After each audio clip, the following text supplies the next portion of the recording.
Bienvenue dans Défense Zone, votre podcast spécialisé dans les questions de défense et de sécurité. Chaque semaine, en plus de nos entretiens avec des militaires, policiers, gendarmes, entrepreneurs et autres experts du secteur, nous vous proposons un court résumé des actualités qu'il ne fallait pas rater ces derniers jours. Renseignement.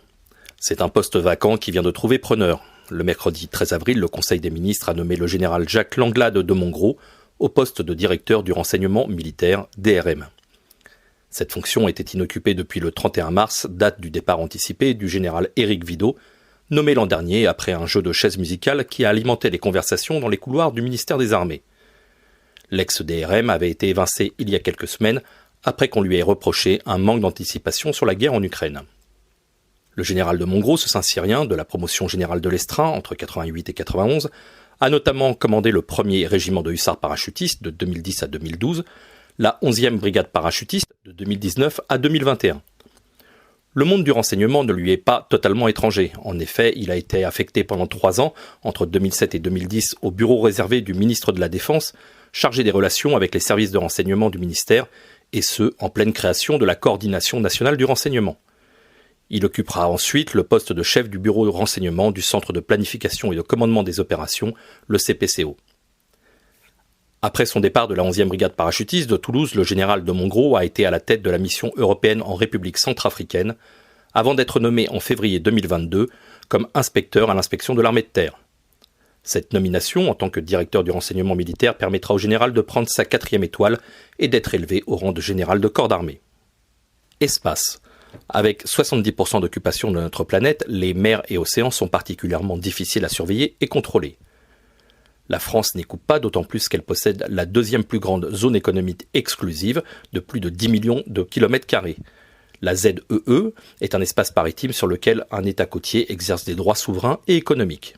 Pour l'aider à lutter contre la pêche illégale et diverses activités illicites dans ces eaux, la société rennaise Unsylabs lui fournit des nanosatellites capables de cartographier les mers avec une très grande précision. 5 satellites sont déjà en orbite et 2 autres devraient être opérationnels au mois d'avril, pour une facture globale d'une vingtaine de satellites, permettant d'avoir un œil sur l'ensemble de la planète. Avantage des appareils d'Unsylabs, pour le suivi des navires, les satellites ne se calent pas sur les balises des bateaux, qui peuvent être facilement déconnectés, mais sur les radiofréquences utilisées par les marins. Grâce à ce système qui permet de localiser précisément un bâtiment, l'entreprise affirme, je cite, « pouvoir fournir une connaissance unique pour les opérations de sécurité nationale, la protection de l'environnement et un nombre croissant d'applications dans le secteur commercial ». Gendarmerie nationale. Depuis le 11 avril, 18 gendarmes de l'Institut de recherche criminelle de la Gendarmerie nationale, l'IRCGN, sont arrivés en Ukraine pour apporter leur aide à l'identification des victimes retrouvées à Boutcha, près de Kiev, après le départ des forces russes. À la demande et sous la responsabilité des autorités ukrainiennes, les experts français vont mettre en place une chaîne d'identification des 403 corps déjà retrouvés sur place. Outre les 2 médecins légistes, les militaires français sont des experts en balistique, empreintes dentaires, palmaires et ADN. Pour ce dernier, l'IRCGN est venu avec un laboratoire mobile d'analyse génétique. Ce système, conçu et breveté par la gendarmerie, permet d'obtenir des analyses rapides d'ADN directement sur le terrain. Les éléments récupérés sur zone seront ensuite versés à des dossiers d'enquête nationaux et internationaux pour apporter un appui concret aux efforts déployés par les autorités ukrainiennes et par les juridictions internationales, notamment la Cour pénale internationale, dans le cadre des enquêtes qu'elles ont engagées dans le contexte de la guerre en Ukraine, précise un communiqué conjoint des ministères de l'Europe et des Affaires étrangères, de l'Intérieur et de la Justice. Cette équipe d'experts fait partie de l'unité d'investigation et d'identification dont nous avions parlé dans le numéro 5 de notre magazine papier et sur notre site internet. Cette unité de l'IRCGN est capable, avec des moyens techniques de très haut niveau, d'être projetée en moins de 2 heures après sa mise en alerte, et ce sur n'importe quel point du globe. Elle a déjà été mobilisée en OPEX au Mali, mais aussi suite au tsunami en 2004, au crash d'avion de la Germanwings ou dernièrement après les explosions de Beyrouth en 2020. Police nationale. Il y a quelques semaines, la police aux frontières françaises et la police espagnole sont intervenues simultanément pour démanteler un réseau criminel impliqué dans la traite d'êtres humains à des fins d'exploitation sexuelle. Sur 13 sites différents, 7 en France et 6 en Espagne, les enquêteurs ont pu arrêter 13 personnes, libérer 25 victimes provenant principalement d'Amérique du Sud, saisir plusieurs propriétés, plus de 300 000 € d'argent liquide et plus de 70 téléphones portables. Initiée par les policiers français, l'enquête a démarré en janvier 2021, mais le réseau semblait actif depuis déjà de nombreux mois. Les membres du réseau criminel, majoritairement de nationalité espagnole, exploitaient principalement des ressortissants colombiens en Espagne et dans la région de Nantes, et recrutaient les clients ensuite via des sites internet. Le réseau transportait ensuite les profits illégaux vers l'Espagne en utilisant des mules. Les criminels blanchissaient leurs gains pour terminer en investissant dans l'immobilier ou des bars, des clubs espagnols. Les interpellations se sont déroulées grâce à la coordination opérationnelle d'Europol pour faciliter l'échange d'informations. 3 experts à ce moment-là étaient déployés en France et en Espagne pour traiter les informations en temps réel et apporter leur soutien technique en matière de recouvrement notamment des avoirs. Armement.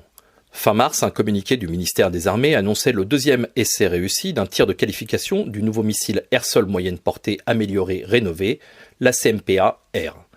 Sous maîtrise d'ouvrage de la Direction générale de l'armement, au bénéfice du maître d'œuvre MBDA, un Rafale préparé par Dassault avec l'aide de la Marine nationale et de l'armée de l'air et de l'espace a tiré son missile, suivi ensuite pendant sa trajectoire par les moyens de DGA et ses missiles de Biscarrosse, Ourtin et Quimper.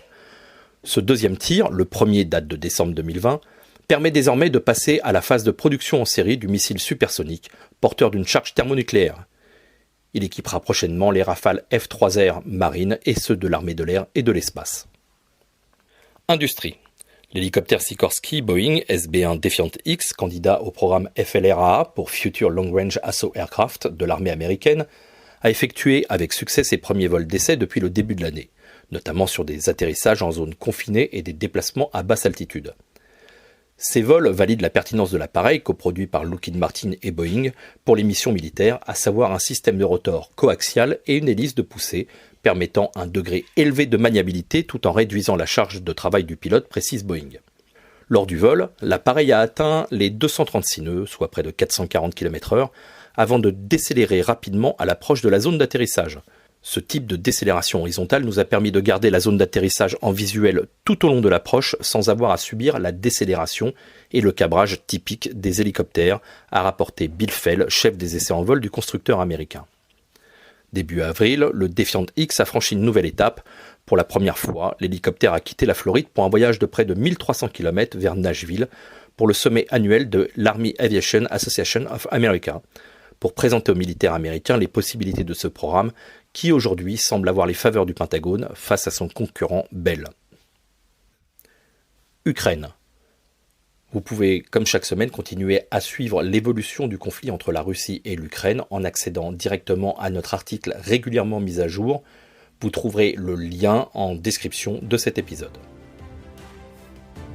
Voilà pour l'essentiel de l'actualité cette semaine. Pour en savoir davantage sur cet univers et pour découvrir tous nos articles et reportages, rendez-vous sur notre site internet défense-zone.com. Pour plus de brefs, d'articles de fond et de photos, nous éditons également tous les 3 mois un magazine papier que vous pouvez recevoir en étant abonné à notre espace premium. Il vous permettra aussi d'avoir accès à des contenus exclusifs sur nos différents supports.